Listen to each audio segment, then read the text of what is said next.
আসসালামু আলাইকুম viewers, Nusaiba and mummy চ্যানেলে আপনাদেরকে স্বাগতম। আজকে আমি আপনাদের সাথে শেয়ার করব খুবই লোভনীয় একটি রেসিপি, তেঁতুল, বড়ই আর আমের টকঝাল মিষ্টি আচার। আমি এখানে কিছু বড়ই নিয়েছি। বড়ইগুলোকে ধুয়ে আমি 3 ঘন্টা ভিজিয়ে রেখেছিলাম। এরপর এখানে আমি আমের ফলসি ব্যবহার করছি। এই আমের ফলসিটাকেও ধুয়ে আমি 3 ঘন্টা ভিজিয়ে রেখেছিলাম। এর ভেতরে যে টক পানিটা আছে, এখন আমি এটাকে সেঁকে নিব। ফলসিগুলো কিন্তু বেশ নরম হয়ে এসেছে আর টক পানিটাও বের হয়ে গেছে। যদি কারো কাছে টক খেতে ভালো লাগে তাহলে আপনারা না বের করলেও হবে। আর এখানে আমি প্রায় 200 গ্রাম তেঁতুল, এটাকে গুলিয়ে রেখেছিলাম। আমি এগুলোর বিচিটা ফেলে দিব না, বিচি থাকলে কিন্তু খেতে ভালো লাগবে। চুলায় একটা কড়াই বসিয়ে দিলাম। এর ভেতরে আমি দিয়ে দিলাম কিছুটা সরিষার তেল। খুব বেশি সরিষার তেল দেওয়ার দরকার হবে না। এখন আমি প্রথমে বড়িগুলোকে এর ভিতরে দিয়ে দিলাম, একটু হালকা ভাজা করে নিব। আজকের আচার তৈরিতে আমি কোনো রকম পানি ব্যবহার করব না।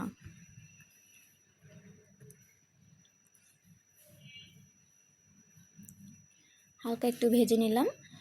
এরপর এর ভেতরে আমি আমের ফলসিগুলো দিয়ে দিচ্ছি। কেউ চাইলে কিন্তু এখানে আমসত্ত্বটাও ব্যবহার করতে পারেন।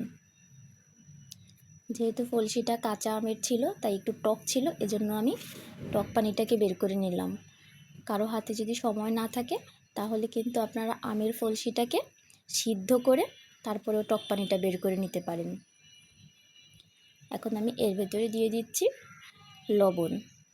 লবণটা অবশ্য পরেও চেক করে কম বেশি হলে দেওয়া যাবে, সমস্যা নেই।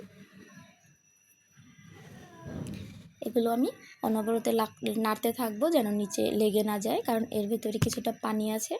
পানি থাকার কারণে লেগে যাওয়ার সম্ভাবনা আছে। পানিটা কিছুটা শুকিয়ে আসলে এর ভেতরে আমি দিয়ে দিচ্ছি চিনি। চিনি খুব বেশি এখন আমি দিব না, কারণ আমি কিন্তু টক পানি আগেই বের করে নিয়েছি। যদি কারোর কাছে টক বেশি টক ভালো লাগে তাহলে কিন্তু আপনারা টকটা বের না করে নিলেও পারেন। চিনি দেওয়ার পরে একটু পানি ছেড়ে দিবে। এরপরে আবার কিছু সময় জাল করে নিব। ভিতরে যে পানিটা ছিল পানিটা শুকিয়ে নিচ্ছি। পানিটা শুকানোর পরে আমি খুন্তি দিয়ে এভাবে গুটিয়ে গুটিয়ে সবগুলোকে নরম করে দিচ্ছি। দেখতেই পাচ্ছেন একদম কিন্তু ভাজা ভাজা হয়ে এসেছে। ভেতরে এখন আর কোনো পানি নেই।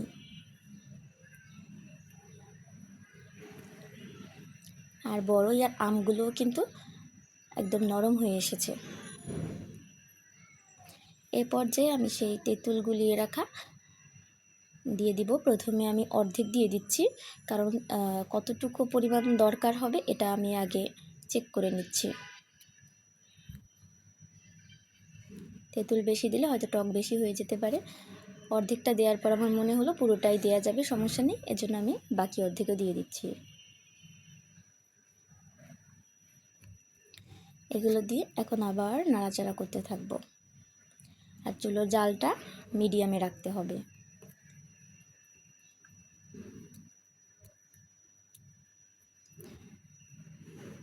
আমি এখানে 2 চামচ ভিনেগার ব্যবহার করেছিলাম, যেহেতু এটা আমি অনেক দিন সংরক্ষণ করব। আমি একটু টেস্ট করে দেখছি যে লবণ চিনির পরিমাণ সব ঠিক আছে কিনা। এখানে আমি 2 চামচ ভাজা পাঁচফোড়নের গুঁড়া আর 2 চামচ মরিচের গুঁড়া দিয়ে দিচ্ছি। এই মরিচটা আমি শুকনোই একটু গরম করে নিয়ে ভেঙে নিয়েছিলাম।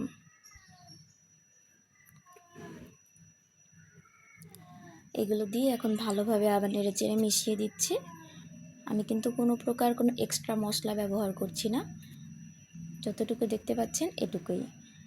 বেশ কিছু সময় একটু জাল করে নিলাম, প্রায় 10 মিনিট। এরপরে তেঁতুলের ভেতরেও যে পানিটা ছিল ওটাও শুকিয়ে গেল। এরপরের অবস্থাটা দেখতে পাচ্ছেন। এখন কিন্তু আচারটা পরিপূর্ণভাবে তৈরি হয়ে গেছে। দেখতে যে কী লোভনীয় লাগছে, খেতেও মাশাআল্লাহ দারুণ টেস্ট হয়েছিল।